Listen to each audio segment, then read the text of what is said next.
something that we all have to accept at one point is that this psychophysical experience is temporary. It's going to soon pass. Just the whole understanding of how every one of us will eventually die is important to face and realize that that is within our scope of reality. And it's one of the things that, in my eyes, should be the tipping point, above anything at least, to show that it shouldn't be something that we should put on someone else. We like to think sometimes that, death, that it's something that's far off, especially when it comes to the times that people typically would look to engage in procreation. Usually they're very young, so they don't even usually have that within their thought process. It's just, things are good now.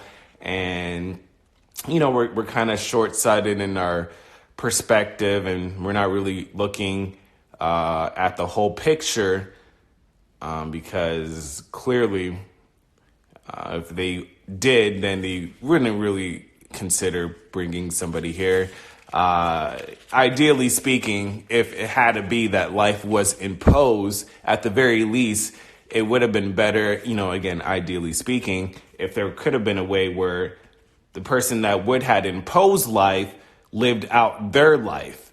Clearly not feasible, practical within the scope of what it means to procreate in this reality. But you would ideally want it where they'll see their own existence play out full throttle and then make that decision, instead of doing it at their prime years per se, at their biological peak of when they can have, mobility and just clear conscious and thought and rationality, logistics with their brain. It's very, I don't want to say it's deceiving, because that's when people are most primed and most functioned to work around this existence. And so they think it's a good thing. And it's not even like, we understand that, with old age, we will surely, shrivel up.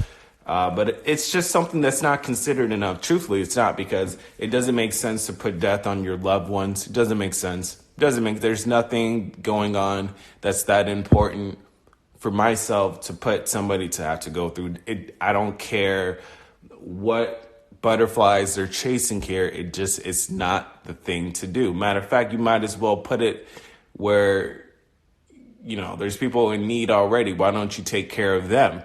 They're already within this process. You might as well take care of those that are already here. Why are you picking up and building a new hole that needs to be filled?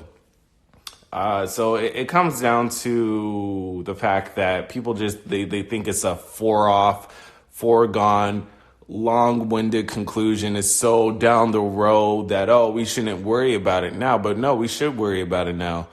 It's one of those things that is truly finalized. We can talk about the different modes of suffering that we had to deal with here. And even then, the modes of suffering with just the process of dying, we're all technically in that mold right now. We're going through it right now, every single one of us. It's just that, someone may be on a farther end to that than some others, but we're all in that process leading towards that final chapter. So it's messed up. It doesn't make sense to impose it. It doesn't make sense because it's never a happy phase. It's never, once it comes down to those final stages, this is not something that anyone would want someone to go through. It's most ways that people leave, it's not pleasant. It's not, how we see it on the movies. It's through agony. It's through agony. Anyone hearing this, if you work in the healthcare field, I don't need to say anything more. If you work in the healthcare field, you've seen it, you've heard stories, or so it doesn't make sense to again make it seem like you're doing some type of virtue. I made a video, Anti-natalism and Ethics, just to show at the very least, we're just saying that when it comes to procreation, you're inherently not ethical. Okay, it doesn't mean that you don't have some set of good morality or good intentions. No, I'm not. I'm just saying when you look at what that will create, what is composed in that act, it does not equate to somebody that is of ethics. This is nothing that they even consider in the first place. So that goes back to the point. And it seems a lot of times people, they want to get up in arms about it, but that's just the truth. Okay. It's just the truth. You wouldn't put somebody here to go through the process of birth and death all unnecessarily and then say that you're an ethical person. No, you're not. Okay. So, and with the process of death and, just the process of dying, it's a case closed kind of point. It's just not something to argue for that, that this is something out of virtue. It's just not. Okay. So, there was a comment that I was going back and forth with somebody. They mentioned how we have to enable good lives, that if we can create good lives, that we need to create good lives. And I said from that comment of enabling good lives, if we are able to create good lives, that pleasure, goodness, whatever that is, that positive energy that comes with procreation, that it inflicts unnecessary harm. It just does. It just does. Even with those quote unquote good lives, they're going to go through harm unnecessarily. So it's inflicting that inevitably. So it's not a righteous thing. It's not an ethical thing. And they, responded back saying that pleasure doesn't necessarily inflict unnecessary harm. And I believe they were thinking about pleasure just in general, but I was talking more so pleasure within the context to childbirth.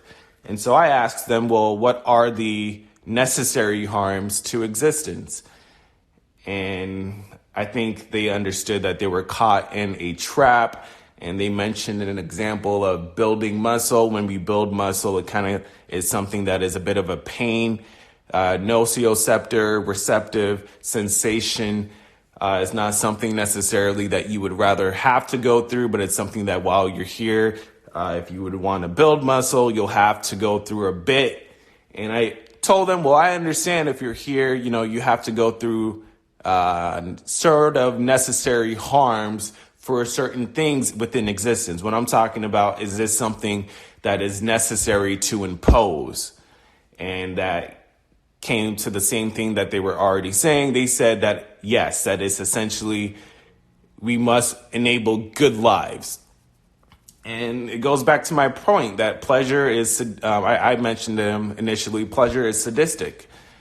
Clearly it's promoting harm, and you're putting people in harm's way for your own pleasure.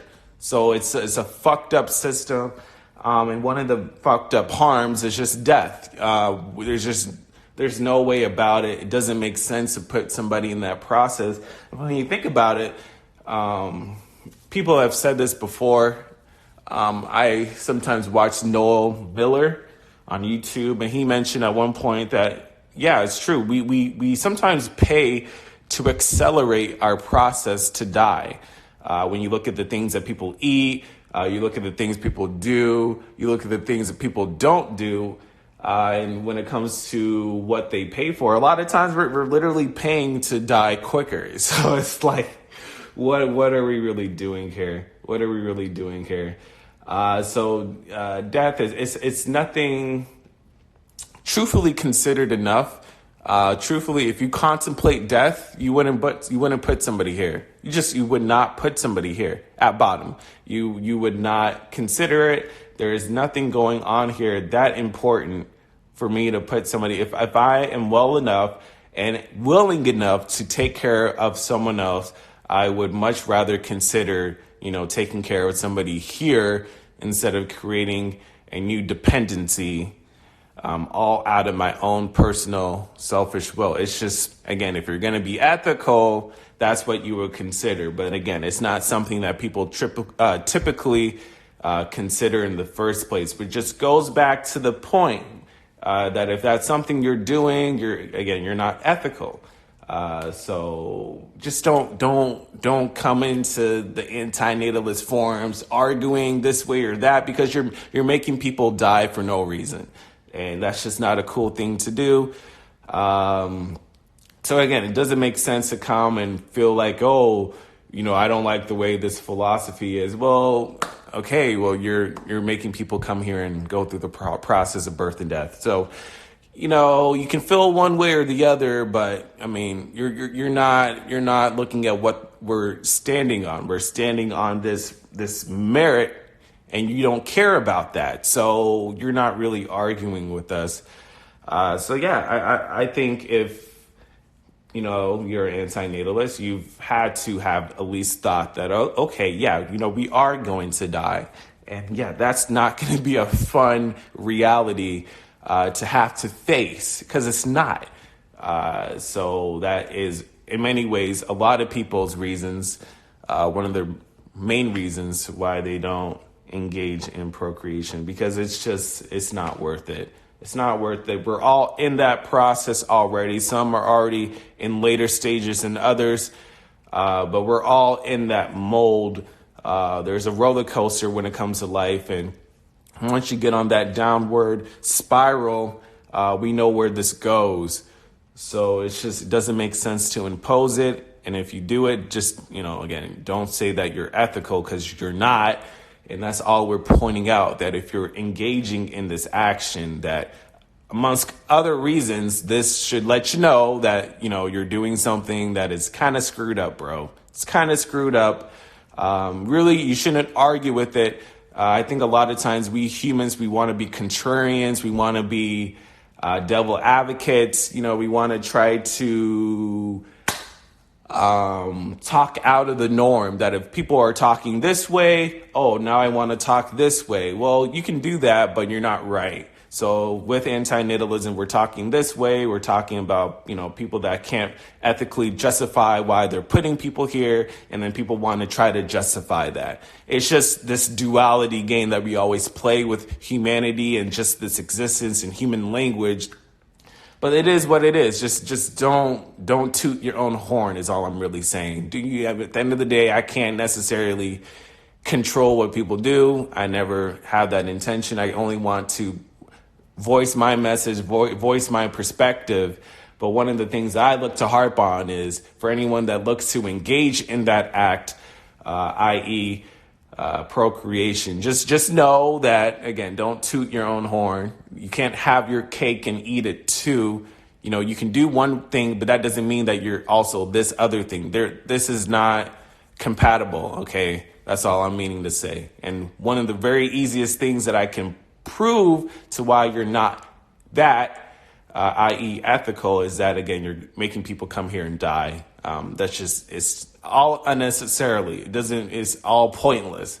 So you're not caring about the truly compassionate, empathetical, honestly rational side of it. You're not, okay? And that's all that comes down to. There's nothing to debate. There's nothing to this or that.